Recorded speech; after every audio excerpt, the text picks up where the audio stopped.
আপনার নাম্বারটা দিন, মিস কল দিচ্ছি। মিস কল পর্যন্তই থাকুক, মিসেস হওয়ার সুযোগ নাই। এই বিয়ে ক্যান্সেল। আন্টি মাস্টার্স পার্সন হিসেবে বিয়ে দেবে না। আন্টি, বেয়াদবি মনে না করলে আপনি কতদূর পড়াশোনা করেছেন একটু জানতে পারি? অনার্স। কেন?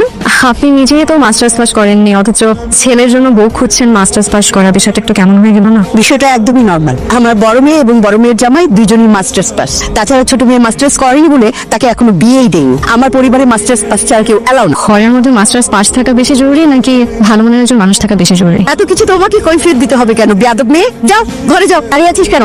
গাড়িতে ওঠ। হ্যালো, হ্যালো মিস্টার ইঞ্জিনিয়ার, ঘড়ির সাথে না থাকলে সময় দেখবেন কি করে? ঘড়িটা যে হাত থেকে পড়ে গেল সেটাও তো খেয়াল করেননি, ঠিক মতন তো নিজের ঘড়িটাও সামলাতে পারেন না। আমি আসলে কোনো কিছু ঠিকঠাক মতো সামলাতে পারি না। এই কারণে আমার মা আমার জন্য বউ দেখছে, যাতে ঘর থেকে শুরু করে পুরো জীবনটাই সামনে নিতে পারে। ঘড়িটা না আমার খুব প্রয়োজন। আমরা কি কাল একটা বার দেখা করে ঘড়িটা ফেরত নিতে পারি? আচ্ছা ঠিক আছে, আমি এখনই আসছি। আপনার ফ্যামিলি তো আমাকে রিজেক্ট করলো, কিন্তু আপনার আমাকে কেমন লাগলো সেটা তো বললেন না। তোদের দুজনকে যে খুব মানাবে কিন্তু আমি প্রথম দিনই বুঝতে পেরেছিলাম তুই আমার বিয়েটা করেই তাই। মা হয়তো প্রথম দিকে একটু রাগ করবে, বাট পরে আস্তে আস্তে সব ঠিক হয়ে যাবে। আমার আজকের এই দুঃখের কারণ আমার মা। তাই আমি যে তোর দুঃখের কারণ এটা আমার আগে জানা ছিল না, আজ জানি হবে। যে মেয়ে সবার সামনে তোর মাকে অপমান করলো সে তোর মার চেয়েও জরুরি হয়ে পড়লো। মিমি, কালই আমরা ঢাকা যাব। কি ব্যাপার, এত রাতে চুরি করতে আসছেন নাকি? পুরুষ মানুষের ছোট ছোট মতো সব, সেটা আমরা হারিয়ে ফেলাম। আপনাকে দাঁড়া থাকতে খুব কষ্ট হবে। কেন কষ্ট হবে?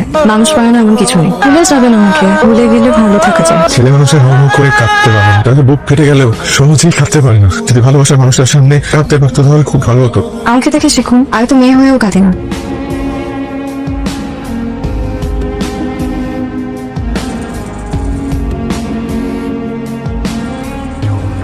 তখন শোনো, তুমি কি কোনো ব্যাপারে আপসেট? কয়েকদিন ধরে লক্ষ্য করছি তুমি ঠিক মতন খাওয়া দাওয়া করছো না, রাতে ঘুমাচ্ছ না, এমনকি ঠিক মতো কারোর সঙ্গে কথাও বলছো না। তোমার যদি মনে হয় থাকে তোমার কোনো ব্যাপারে আমি ভুল সিদ্ধান্ত নিয়েছি, সেটা তোমার ভুল ধারণা। মা কখনো তার সন্তানের বিষয়ে ভুল সিদ্ধান্ত নেয় না। কদিন পরেই তো তোমার ফ্লাইট, প্রিপারেশন নাও, হাতে তো আর সময় বেশি নেই, তাই না?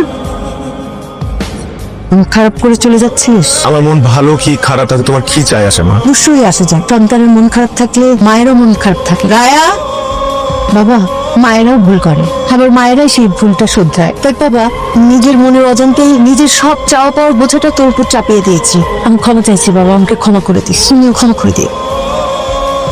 তাহলে যাচ্ছি না। অবশ্যই যাবি, তোদের বিয়ে দিব, তারপর বউ নিয়ে যাবি।